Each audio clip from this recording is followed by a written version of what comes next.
بسم الله الرحمن الرحیم. ګرانو او خوږو اوریدونکو، د اواز د ریډیو پاکستان د خیاطو شاوسانګو سلسله زلنده ستوري سره زم شیراز احمد شرازي. قدرمنو خوږو اوریدونکو، په دغه سلسله کې موږ د پښتو ژبې هغه ستوري راولو کوم چې په خپل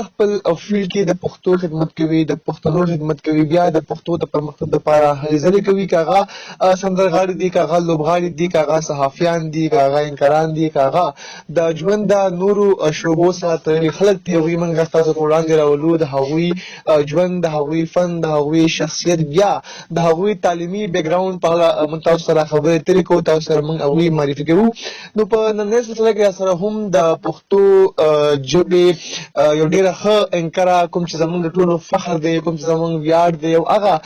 زنانو دپاره، هغه فیمیلز دپاره یو روښانه مثال دی، کوم چې په دې میډیا فیلډ کې څه کول غواړي، خو هغوی ته اپورچونټیز نه میلاویږي د کور طرف نه، بیا دغه شان کې د معاشري طرف نه. نو هغوی دپاره دا یو ډېر غټ مثال دی چې د نیشنل ټي وي کې ایز اینکر کار کوي. دغه شان هغوی په نور هم بلا چینلونو کې کار کړی دی، او د پښتنو چېرته هم چې څه کار او زیار راغلی وي هلته کې هغوی خدمت ته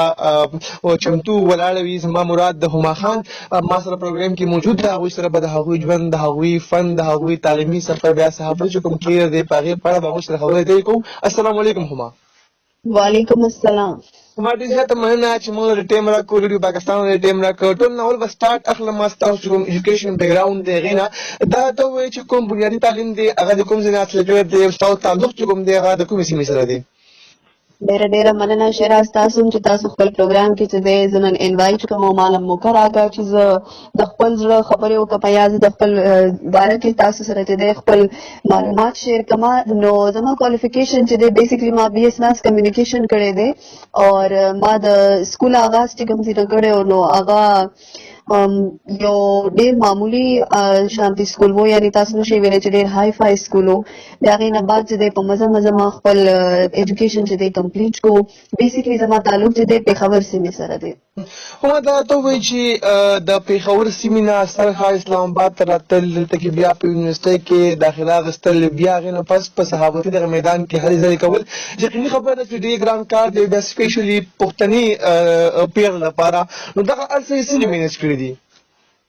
دا یو ډیر زبردست سوال دی. د پېښور سیمې نه راتلل سرکار اسلام آباد ته، دا خو یو ډیر حسین اتفاق و. اصل کې زما ټوله فیملی چې دی د فیملی ایشوز د وجې نه مونږ چې دی دلته چې دی موو شوي وو اسلام آباد ته. اور صرف د پښتنو پیغلو دپاره نه شیراز، چې څومره آل اوور یعنی چې څومره زموږ وومن دي یعنی کې نو هغوی ته مشکلات پیش کېږي. ظاهري خبره ده صرف صحافتي لیول باندې نه، هره اداره کې چې کله تاسو خپل ځان جوړولو دپاره، خپل کریر کې مخکې تللو دپاره هلې ځلې کوئ، نو اوبویسلی ستاسو لاره کې ډېر رکاوټونه راځي، ډېر مشکلات راځي، لیکن چې انسان کله ثابت قدم وي په خپله دغه باندې د هغه اراده مضبوطه وي او هغه یو زړه کې ځان سره اراده کړې وي چې یاره زما دا مقصد دی، زما دا ایم دی او زه به تیزي پورې ځم خپل ټارګېټ به اچیو کړم، نو اوبویسلی چې کوم خلک ستاسو خلاف وي هغوی هم بیا ستاسو سره شي. هما دا ته ووایي چې دغه صحافتي سفر کې تاسو ته کومې کومې ستونزې راغلې وي، کومه مسله تاسو چې کوم دی تېروتې یې، او نن چې کوم دی په نیشنل ټي وي باندې کې ایز اینکر کار کوئ، دغه چې کوم تاسو ته په لاره کې خنډونه جوړ شوي په هغې باندې رڼا واچوئ نو. بالکل. زه چې ما ته یاد دی آی واز ا سټوډنټ، زه یونیورسټۍ کې وم او زما ډیګري لا کمپلیټ نه وه، چې ما دا زړه کې سوچ کړی و چې لږ زه ډیګري کمپلیټ کېدو نه پهله خپل ټارګېټ اچیو کوم او زما ډیګري کمپلیټ کېږي، نو تر هغه وخته پورې چې دی زما خواهش و چې زه لږ جرنلسټ یم، چې زه اینکره یم. هغې دپاره اوبویسلی بیا کوشش هم انسان هماغه لیول باندې کوي، نو سټډیز سره بیا چې دی جاب مینج کول، ټولو نه پهله خو انټرنشپ، بیا کار زده کول، نو هغه ټول یو ظاهري خبرې یو طویل او مشکل سفر وي. بیا هغې نه بعد چې دی نن سبا د پاکستاني میډیا حالات هم ستاسو مخامخ دي چې هر ځای ته تاسو لاړ شئ، دا نه په اسانۍ تاسو ته موقع نه میلاویږي، چانس نه میلاویږي. نو داسې ډېرو ځایونو کې ما ته هم د ریجیکشن هغه یو دغه فیر و، ما هغه چې دی فیس کړی دی چې مسلې وې، کله به چا ویل ستا وایس ټیک نه دی، چا به ویل ته صحیح چې دی ستا ویټ ټیک نه دی، ستا ایکسنټ ټیک نه دی. لیکن دا ده چې هغه په مزه انسان بیا وخت سره عادت شي. یو وخت داسې هم راشي چې انسان دومره مایوسه شي چې یاره زما کې دومره خرابیانې دي نو به زه نشم کولی، پرېږدم. خو بیا هغه ایم او ټارګټ اچیو کول او هغه یو خواهش چې د انسان وي نو هغه بیا بار بار تاسو له حوصله درکوي چې نه مطلب هر څنګه وي زه به خپل ځان دې لیول پورې رسوم چې ځان نه څه جوړ کړم. نو مشکلات سفر چې دی زما ډیر زیات طویل نه وو خو دا چې مشکلات وو. بیا هغې نه بعد چې ما انټرنشپ کمپلیټ کو کار مې مکمل کو نو ما پهله چانس چې کوم وو خیبر ټي وي نه ما شروع کړو. خیبر ټي وي ما نه پهله چانس را کړو او نن هم زه د هغې دا خبره چې دی ما دپاره یو ډېر غټ احسان دی د خیبر ټي وي چې هغې ما یعنې که تاسو وایي چې نن زه اینکره یم نو صرف د خیبر ټي وي د وجې نه یم. ما نوم چې دی نم د هغې د وجې نه دی ځکه چې هغې زه ډېره زیاته ګروم کړې ما سره هغې په نیوز کې ډېر هیلپ کړی دی. ما ته هغې ډېر څه ښولې دي ډېر داسې شیزونه وو چې زه به نه پوهېدم. ما ته خو دا هم پته نه وه چې پرامپټر څه ته وایي. نیوز اینکر دپاره پرامپټر ضروري وي. ما ته دا هم پته نه وه چې پرامپټر څه ته وایي. نو اداره چې دی انسان ډېر زیات ګروم کوي او زما په ګروم کولو کې چې دی د خیبر ټي وي ډېر غټ لاس دی. بالکل هما خیبر چې کوم دی خو زمونږ د پښتنو کور دی. ما ته یاد دي چې کله چې سټارټ اخیستو د خیبر نیوز نه نو آی واز د انټرني زما هغه وخت کې په خیبر نیوز کې مو یقیني خبره ده چې څومره زمونږ هلته کې سټاف ممبرز دي لایک اجاز صاحب شو فیاض صاحب شو دا شان مبارک صاحب شو یا چې کوم دی سلیم الرحمن صاحب شو الله دې ولا ډېر عمر ورکړي. ټول هلته کې ډېر داسې خلک چې هغوی د ینګ چې کوم صحافیان دي هغوی ډېرې مرستې کوي هغوی سره ډېر هیلپ کوي. خو ما دا ته ووایي زمونږ چونکې پښتون معاشره ده هلته کې زیاتره چې کوم فیملز دي هغه خو ایجوکیشن حاصلوي نه خو چې کوم حاصلوي هم هغوی ځي میډیکل سایډ ته. نو تاسو د میډیا فیلډ ولې چوز کو؟ شراز میډیا فیلډ اصل کې زما د بابا خواهش و هغې غوښته. زما په فیملي کې باقي چې دی ویلی شي چې هر فیلډ کې څوک نه څوک شته لکه بینک کې جاب کولو والا شته لا کې شته دی بیا هغې نه علاوه آرمي کې شته دی ډاکټر شته دی. نو میډیا یو واحد داسې فیلډ و چې څوک پکې نه و زما په فیملي کې. نو دا زما د بابا خواهش و چې په میډیا کې زما لور وي او ټولو نه پهله په دې خاندان کې زما لور اینکره وي. نو بس د هغې د خواهش تکمیل لپاره چې دی ما دې فیلډ کې قدم ایښی دی.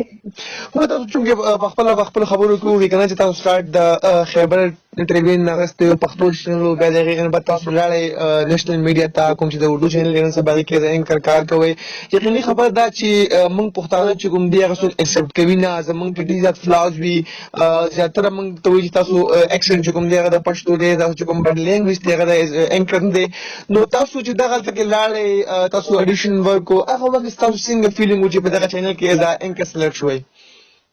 ټولو نه پهله خو ستاسو دا خبره بالکل صحیح ده. زموږ پښتنو ته دا ډېر غټ یو بیریر وي یو ایشو وي چې یاره مطلب ایکسنټ د پښتو والا راځي تلفظ هغه نه راځي. او واقعي خبره ده د یو لینګویج نه بل لینګویج ته چې سویچ کړي نو هغه دونه اسانه نه وي. هر بنده دپاره مشکلات راځي او دا صرف پښتنو دپاره نه ده هر لینګویج والا که هغه سرایکي وي که هغه سندي وي که هغه پنجابي وي نو هغه پیور هغسې اردو نشي ویلی چې څنګه یو اردو لینګویج والا بنده وایي. بیا زما د اردو دومره ایشو ځکه نه و چې بیسیکلی زما کوالیفیکیشن چې دی اسلام آباد پنډي او لاهور دی. نو زما ټول بچپن چې دی لکه دلته اسلام آباد پنډي او لاهور کې تیر شوی دی. نو د دې وجې نه زما اردو ایکسنټ چې دی لکه هغه د نارمل اردو ایکسنټ والو په شان دی او زما د پښتو ټچ په اردو ایکسنټ کې نه راځي. حالکه الحمدلله زه یو پیور پښتنه یم او زما د پښتو خبرونه تاسو کتلي دي. ما 2 کاله په خیبر نیوز باندې پښتو خبرونه کړي دي. الحمدلله زما پښتو ماغه شانت پیور ده چې څنګه د پښتنو وي او زما اردو هم الحمدلله پیور ده. او چې کله ما اډیشن دلته ورکړو نو زه 100% کانفیډنټ وم. ما ته پته وه چې لکه زه به سلیکټ شم ځکه چې یو زه خپل تمام اوریدونکو له دا یو پیغام ورکول غواړم چې په زندګۍ کې هر یو کار کوئ که نه نو په خپل ځان باندې اول یقین وساتئ. چې په خپل ځان باندې تاسو یقین وساتئ که نه په خپل ځان باندې تاسو دومره کانفیډنټ وي چې یاره I am perfect زه کولی شم. نو د دنیا یو طاقت یو قسم تاسو د خپل مقام نه نشي غورځولی شي یعنی هغه موقع که مس هم شوه نو بله به میلاو شي. لیکن کم از کم په خپل ځان باندې یقین ضرور وساتئ. خود اعتمادي ضروري ده. که د ظلمو نه پوره نه شوه ګرانه وطنه جینکۍ به دې ګټي نه. ما دا ته ووایي تاسو چې کله د اسلام آباد نه پېښور ته لاړ شئ خپل کلي ته لاړ شئ هلته خو چې کوم تاسو ریلیټیوز دي کوم رشته داران دي د هغوی څنګه تاسو سره هغه بیهیو وي رویې څنګه وي لکه هغوی چې دا هغه شی په ټي وي باندې راځي څنګه هغوی تاسو سره کښېني سره څنګه د هغوی تعلقات وي؟ دا خبره یو ډیر زبردست سوال دی ځکه چې اکثر کله زه په پیل ځل اینکر شم نو زما ډیر زیات خیبر پښتونخوا کې ډیر خلک چې کوم ما پیژني پروګرام لایټ د وجه نه ما پیژنې مدثر حسین او ما په پروګرام لایو لایټ کولو په خبر نیوز باندې نو هغه پروګرام باندې اکثر ښه کمنټس هم راتلو او بس بیا چې د بد کمنټس هم ظاهري خو چې چېرته فالوورز وي هلته هیټرز هم وي لیکن چې زه کله پېښور ته لاړه شم ما اوس هلکه دا د بسچ ټي وي یم اردو نیوز کوم لیکن چې زه هلته لاړه شم نو هغوی اکثر لکه ما سره کېناستو دپاره ډېر بېقراره وي چې ما سره کښېني هغوی ته دا لګي چې دا چېرته د بلې دنیا مخلوق دی که نه دا یو ډېر الګ قسم انسان دی دا په ټي وي راځي او ظاهري خبره ده زمونږ کې پي کې الحمدلله ایڈوانس دی لیکن هغه لیول باندې ایڈوانس د کلو علاقې نه دی لا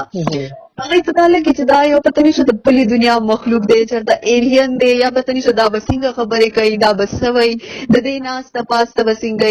نو اکثر هغوی ما سره چې کښېني نو ما ته وایي یو مونږ دا په ټي وي وینو مونږ له ډېر خوند راکوي دا دی هغه دی د هغې هغه یو شوق یو جذبه بیداره شي که نه او او د تصویرانو باسي بیا د هغوی په سترګو هغه یو چمک راشي چې مونږ په خپله نه یو نو زه زمونږ کزن ده زمونږ پېژندګلو ده زمونږ په لاسونو کې لویه شوې ده نو کم از کم دا خو په ټي وي راځي نو هغوی زما نامه ډېره په پراوډ باندې اخلي نو هغه ما ته ډېر ښه محسوسېږي چې یعنې هغوی ډېر په پراوډ ما سره کښېني پاسي لکه تاسو نه مخکې یو پروګرام کې ما د پښتو معاشرې د پښتو سوسایټۍ یو فیمیل ډېر فیمس اینکر د نوم یې ناله ما هغوی سره ما انټرویو کوله نو هغوی ما ته دا وویل چې کله زه په سکرین باندې فرسټ ټایم راغلم ما شي واز آلسو فرام خیبر ټي وي نو هغې ما دا خبره وکړه چې کله زه فرسټ ټایم په سکرین باندې راغلم زموږ چې کوم ریلیټیوز دي کوم چې خاندان ممبرز دي هغوی زموږ د فیملي نه مکمل بایکاوټ وکړو چې دا جینۍ ولې په سکرین باندې راځي تاسو ته دا شی مسله نه راغلي که نه نه نه الحمدلله زما فیملی ما تاسو ته ویل کنه چې زما فیملی کې هر طبقه کې خلک شته یعنی کې هر شعبه کې شته یو صحافت کې څوک نه باقي لا کې آرمی کې میډیا نه علاوه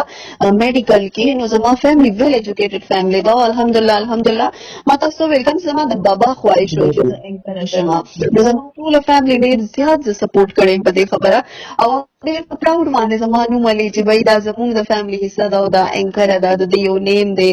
او اکثر داسې کېږي چې اکثر زما بابا چېرته لاړ شي یا زما کزنز لاړ شي زما تایا ابو یا زما چاچو دې لاړ شي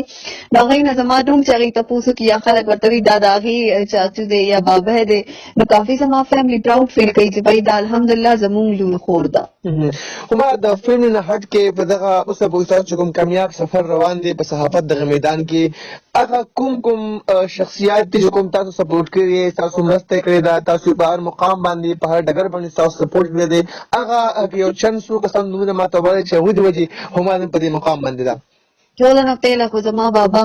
هغوی ما ته همیشه زه چې کله ډېره زیاته تنګه شم ما تاسو ته ویل که نه چې مشکلات هر انسان ته راځي په سفر بلکل چې کله زه ډېره زیاته تنګه شم نو ما هغوی ته ویل مې زه نشم کولی او ما څوک هم نه سلیکټ کوي او هر وخت هغوی ما ته داسې وي داسې نو ما تل به زه دا کار پرېږدم زه انټرنشپ نه کوم زه دا نه کوم نو هغوی ما ته یو خبره کړې وه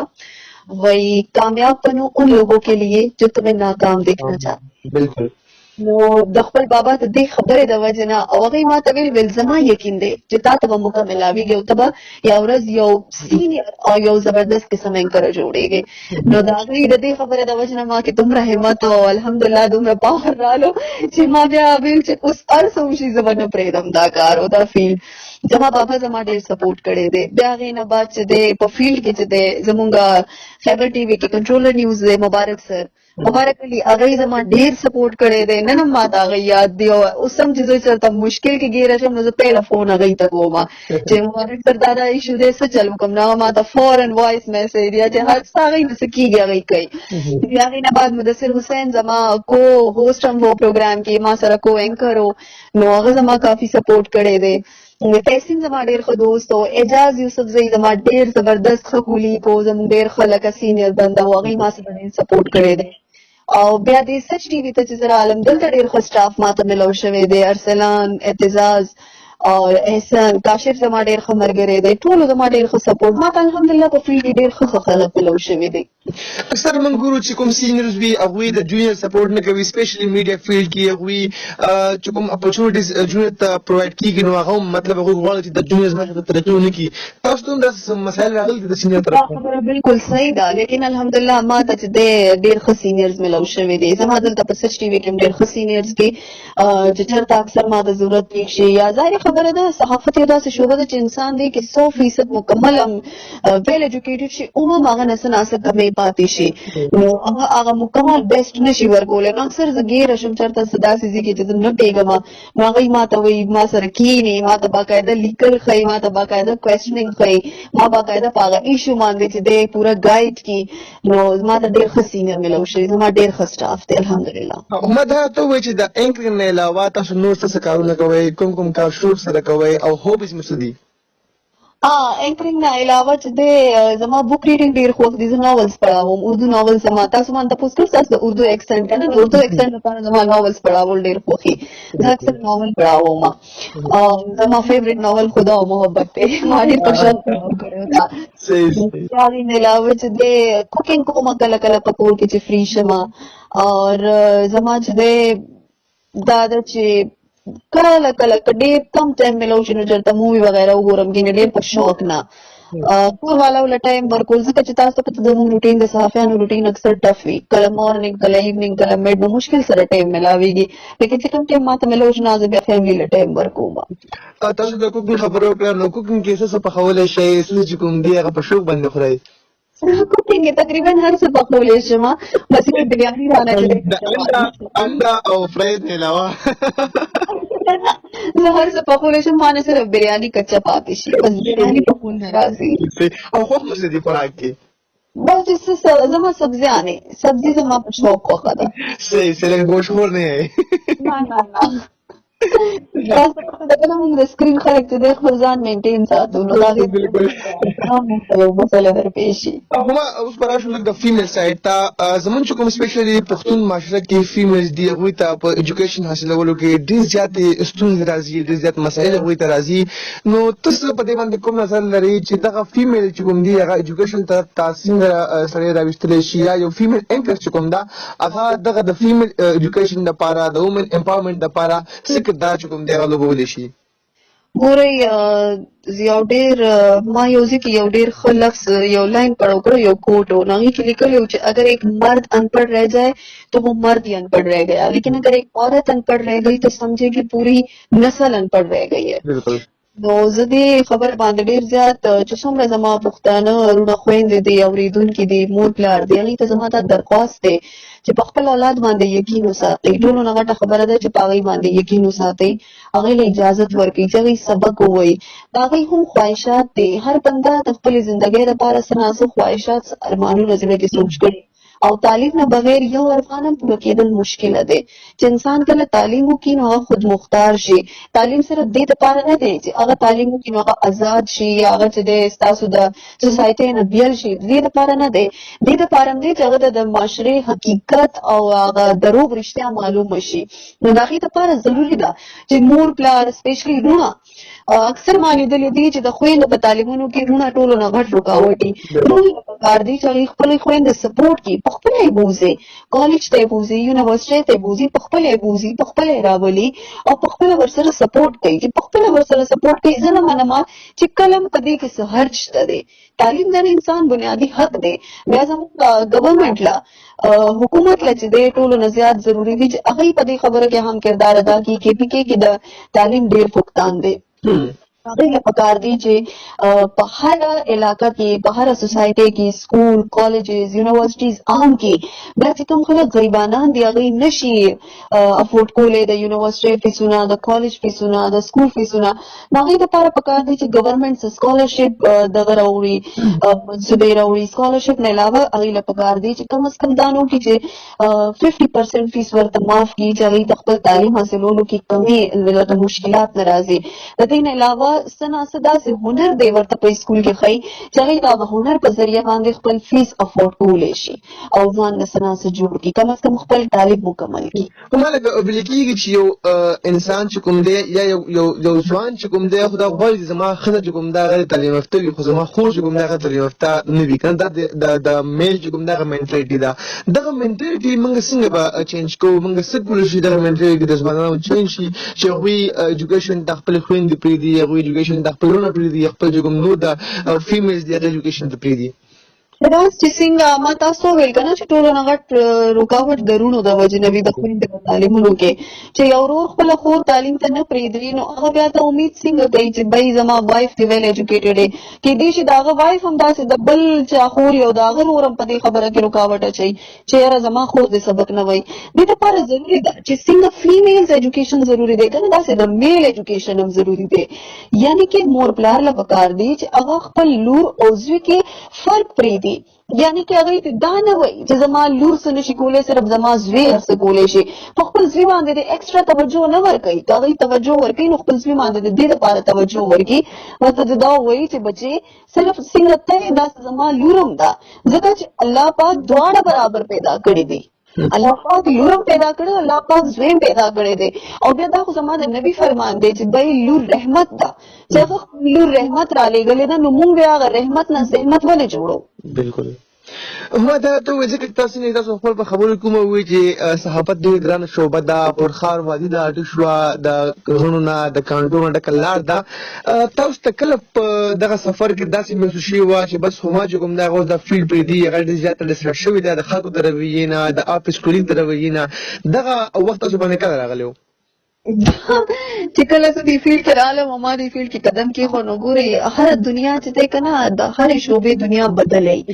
صحافت یو داسې شعبه ده چې ډېر براډ تھنکینګ دی دلته د خلکو یعنې چې دلته ښځه او سړي کې فرق ډېر مشکلۍ سره کېږي که یو فیمیل اوس هم اکثر زه داسې کېږي چې زما ډیوټي ټایمنګ چې دی ایوننګ دی نو یا مارننګ دی نو داسې کېږي چې زما په شفټ کې زه یوازې یو فیمیل یم او ما سره چې دی تقریبا 150 کسان چې دی میلی نو لکه یو داسې تاسو مطلب د وی چې د نارمل دنیا نه بهر یو عجیبه دنیا ده لیکن ما تاسو ویل چې خود اعتمادي ضروري ده چې تر څو پورې انسان په خپله باکرداري انسان په خپل کردار باندې یقین ساتي او هغه ته دا پته وي که نه چې هغه صحیح دی هغه غلط نه دی که د دنیا هر طاقت هر څوک هغه ته دا پته وي چې هغه په خپل کردار باندې مضبوط دی هغه په خپل کردار باندې ټیک دی نو هغه ته د چا نه هم د یریدو ضرورت نه محسوسېږي او نه هغه چا نه یریږي نو چې کله ما ته دا فیل محسوس شو چې یاره ما دپاره مشکله ده مطلب داسې خلکو سره کېناستل پاسېدل بیا اکثر داسې م یو وخت راشي چې ستاسو هغه خلکو سره ناسته پاسته کېږي چې کوم خلک ستاسو سخت بدي شي او تاسو شدید ذلیلۍ یا ستاسو چې د کار کې رکاوټونه اچوي ستاسو لاره کې یعنې کې مشکلات اچوي نو بیا هغه خلکو سره هم وخت تېرول ډېر ګران کار شي لیکن چونکې ظاهري خبره د فیلډ داسې دی نو په دې کې اکثر انسان بیا برداشت کوي ځان کې صبر تحمل راولي نو ما کې هغه صبر او تحمل نه و ما له به ډېره غوسه راتله ډېره زر او ما به سیده سیده ډایرکټ اکثر چې دی که تاسو ته یاد وي نو مونږ چې خیبر کې مونږ زه به ډېره زر غوسه کېدم یو واقع مې ذهن ته راغلی خو انې نه یم مثل به ته بیا ووایم نو ما نه اکثر چې دی زه به خیبر کې هم ډېره زیاته غوسه کېدم او نن هم ما ته د مبارک سر خبرې یادې دي هغه به ما ته ویل دومره جذباتي پن خوند نه کوي دومره جذباتي خوند نه کوي خلک صبر تحمل کوي ما ته خو به چې د میک اپ شیزونه هم پوره نه و ما به هر څه اوچت کړو لاندې به مې لړه اکثر داسې کېږي انسان سره هما کله تاسو ته په دغه فیلډ کې لکه مطلب تاسو ته دا ولګېدل چې مطلب دا زما ټول نه زیاته د خوشحالۍ ورځ ده او تاسو په دغه فیلډ کې په آغاز باندې کې ډېر خوشحاله شوي وئ هغه داسې کوم کار تاسو کړی یا کومه ورځ وه د ټولو نه پهله ورځ هغه وه چې ما په فرسټ ټایم باندې لکه زه په سکرین باندې وانه یاروم زما پهله نیوز 10 اپریل 2018 2018 زما یادګار ورځ ده د زندګۍ او زما بابا زما ترونه زما مور ټول خاندان لکه زما انتظار کولو چې اوس به هما په سکرین باندې راځي نو زما د زندګۍ یادګار ورځ وه او ما دپاره ډېره د خوشحالۍ ورځ وه بیا هغې نه بعد زما په زندګۍ کې یو د کامیابۍ ورځ وه چې زه نیشنل میډیا ته رالم سچ ټي وي باندې لکه ایز ا انکر ما دلته چې دی جویننګ ورکړو نو ما دپاره ډېر زیات د یادګار ورځ وې ده چې لکه د خواهشات تکمیل چې کله کېږي نو انسان ډېر زیات ځان سپیشل محسوسوي تاسو څه ګڼئ چې دغه انک د پاره یا صحافت چې کوم دغه سفر دی په دې لپاره د ماس کمیونیکیشن دغه ډیګري مست دا که نه دې نه هټ کې هم تاسو دغه فیلډ کې کار کولی شئ؟ ډیګري ګورئ ډیګري دا ده چې تاسو سره یو د یو د سوال مې ته لږ وضاحت کوم د سوال منځ په وکړو چې زموږ فیلډ کې هغه کسان مخکې ناست دي چې کوم پروفیشنل نه دي خو بس د سفارش د وجې یا څه داسې د ریفرنس د وجې هغوی ناست دي، کوم چې ډیګري هولډرز وي هغوی بیا ایکسپیکټ نه کوي، هغوی هر لمحه باندې کې هغه ډسایډ کوي، هر وخت کې هغه د دنیا وختونه راځي. تاسو خبره بالکل صحیح ده، لیکن چې کوم خلکو سره د میس کمیونیکیشن ډیګري ده یعنی د صحافت ډیګري ده اصل حق خو د هغې جوړېږي په صحافت باندې که نه، ځکه چې هغوی 4-5 کاله په دې ډیګرۍ باندې لګولي دي، هغوی 4-5 کاله همدا سټډي کوي، همدا شیزونه هغوی سټډي کوي او په د دې مقابله کې ایز کمپیرډ ټو هغه خلک چې کوم د فیلډ نه دي او هغوی لکه بله ډیګري اخیستل او بیا هغې نه بعد فیلډ ته راتلل بده خبره نه ده، نو ډاوټ، لیکن چې کوم زما اعتراض هغه خلکو سره دی کوم چې سفارش باندې راځي، یعنی کې هغوی د سفارش او د بچیانو په ذریعه باندې مخکې راځي، بیا هغوی دا وایي چې زه دا یم، نو هغه شی چې دی بیا انسان ډسهارډ کوي، یعنی میرټ نظام پکار دی چې کوم اهل دی هغه له موږ ورکول پکار دی ایز کمپیرډ ټو نا اهل خلکو له موږ ورکولو. خو تاسو چونکې پښتو سټارټ واغوستو بیا اردو میډیا ته هم راغلی، اوس هم په نیشنل ټي وي باندې کار کوئ، تاسو نیکسټ پلانینګ څه دي؟ مخې ته اوس څه کول غواړئ په دې فیلډ کې؟ انشاءالله زما اراده ده شیراز چې دې نه بعد زه اوس دې نه زیات ښه چینل ته موو کومه او د اینکر دپاره تاسو پته ده چې یو سکرین هم لکه بهترین نه وي، هغه بهتر نه بهترین سکرین ته تلل غواړي او بیا زما خواهش دی چې زه اوس یو ښه اینکر پرسن شم، دا زما خواهش دی. د هغې دپاره څه سټرګل څه کار مو شروع کړی دی؟ هغې دپاره زه دا سټرګل دا کار کوم چې کله ماته ټایم میلو چې زه سټډي کوم، پروګرامز ګورم، کرنټ افیر ګورم او کرنټ افیر اینکر پرسن فالو کوم، نو هغې سره چې دی مطلب دا ده چې لکه زه هغه یو ټچ ورسره زما وي اټیچمنټ ورسره شته دی. لاس کې تاسو زده کوچونه کومه هما چې تاسو په خپل افیس کې یا تاسو کوم ځای کې کار کوئ هلته کې ستاسو جونیئر سره انټریکشن څنګه دی؟ لکه تاسو هغوی سپورټ کوئ که نه هغه د عام ټیپیکل انکرانو په شان چې بس سپورټ نه بس خپل یو لیمټ کې اوسېدئ که نه تاسو هم د جونیئر سپورټ کوئ؟ ځکه ستاسو انکر چې کوم وي هغه جونیئرز دپاره ډېر زیات یو پازیټیو امیج وي که نه چې هغه سپورټ وکړي هغوی سره سینیر اینکرز چې هغه همیشه جونیئر اینکرز دپاره رول ماډل وي که هغوی غواړي اعلی او چې هغوی نه غواړي نو بیا هغه په هغه صورت کې رول ماڈل ہی جگہ بیا وہی بھی یار وہ بہت ہی ایسا اینکر ہے اور ایسی اینکر ہے. اس ریسنٹلی کتا سو نیم بزنا علما اور اس ریسنٹلی زمون یو جونیئر اینکر راغلی د دیزی ته سچ ټي وي ته هم چې دوم تقریبا ویلې شي چې هم زما په تھرو مطلب ما دلته راوسته ده، حالانکه زما هغې سره څه خاص انټریکشن نه و او تاسو به ډېر ښه پېژنئ یم، نو بس زه صرف دې دپاره دا ویل غواړم چې کله هغوی نه تپوس وکړئ چې هما کیسی ہے آپ کے ساتھ یا هما نے آپ کو کبھی سپورٹ کیا یا نہیں. زما پوره کوشش یې چې څومره جونیئر اینکرز دي هغوی سره پوره سپورټ وکړم، هغوی ته به څه نه کېږي، هغوی دپاره اسانیانې پیدا کړم، که څه ورډ کې تلفظ کې مشکل وي هغوی ته ظاهري خبره ده لینګویج چې دی داسې شی دی چې هر بنده پرې باندې کمانډ نه شي فوراً حاصلولی. نو بیا زما په نظر کې خو چې دا کوم جونیئرز دي دا خو ماشومان دي، هغوی دپاره لا چې دی هغسې فوراً هغوی مکمل اینکرز نه دي، هغوی دپاره لا سټرګلینګ اور یعنی کې د مشکلات سفر لا باقي دی. نو په دې کې چې هغوی سره زه سپورټ وکړم، هغوی نه ګایډ کړم، نو هغوی ته هم اساني شي. بله دا چې هغوی ایزیلی ما سره خپلې خبرې خپل هر یو شی شیر کولی شي، نو د هغوی کې یو اعتماد پیدا شي چې هغوی ما لکه دومره د دې قابل ګڼي چې هغوی ما سره خپلې خبرې شیر کوي. خو دې سره انسان ته خوشحالي هم ملوي که چې زما جونیئر چې کوم دي کم سے کم هغوی ما سره ګڼي، ما سره کښېني، ما تپوس کوي، هغو ته هم مسایل وي. بالکل هغوی کم از کم دومره انسان په خپل ځان باندې پورې اعتماد وي چې هغه په یو ځای کې موجود نه وي او د هغه باره کې څوک خبره کوي، نو هغه جونیئر کسان وایي چې نه دا دروغ خبره ده، کم از کم زما هغې سره انټریکشن شته هغه دا نه ده. ځکه چې هما تاسو ما په یو اداره کې کار کړی دی، باید چې هلته کې مونږ ته ډېر ښه خلک میلاو شوي دي، خو څه داسې خلک هم پکې وو چې مطلب فضول تنګول به یې کول، هلته ولې کېناستې دلته ولې کېناستې سټوري داسې دا سټوري هغسې، مطلب هغه یو قسم دا د صحافت نه زړه ماتول دپاره که نه دا شی خلک هم اکثر په میډیا کې سړي ته میلاویږي. همداسې ده او داسې خلک چې وي د دې خلکو د وجې نه بیا اکثر ما ډېر خلک لیدلي دي چې د هغوی د میډیا فیلډ نه زړه تور شي هغوی ډسهارټ شي او هغوی بیا فیلډ کې یعنی کار کولو ته زړه نه کېږي او ایټ دی اینډ بیا اکثر داسې موشي چې هغوی هغه فیلډ هم هغه ځای کې کویټ کړي یعنی چې واپس شي هغوی وایي چې یار بهتره ده چې زه دې ګنده فیلډ کې اړو ځم نه دومره خراب نه دی دا ځای چې څومره خلکو بدنام کړی دی. بالکل. هما په اخره کې به ځوانانو ته څه پیغام ورکول غواړئ، پیغلو ته به څه پیغام ورکول غواړئ؟ یقیني خبره ده تاسو هغه زنانو دپاره هغه فیمیل لپاره رول ماډل یې کوم چې په دې میډیا کې څه کول غواړي یا کوم ایجوکیشن حاصلول غواړي خو هغوی ته اپورچونیټیز نه وي، هغوی ته مواقع نه وي، څه ته د غربت له وجې موقع میلاو نه شي، ځینې کورته چې په میله کور طرف نه موقع میلاو نه شي.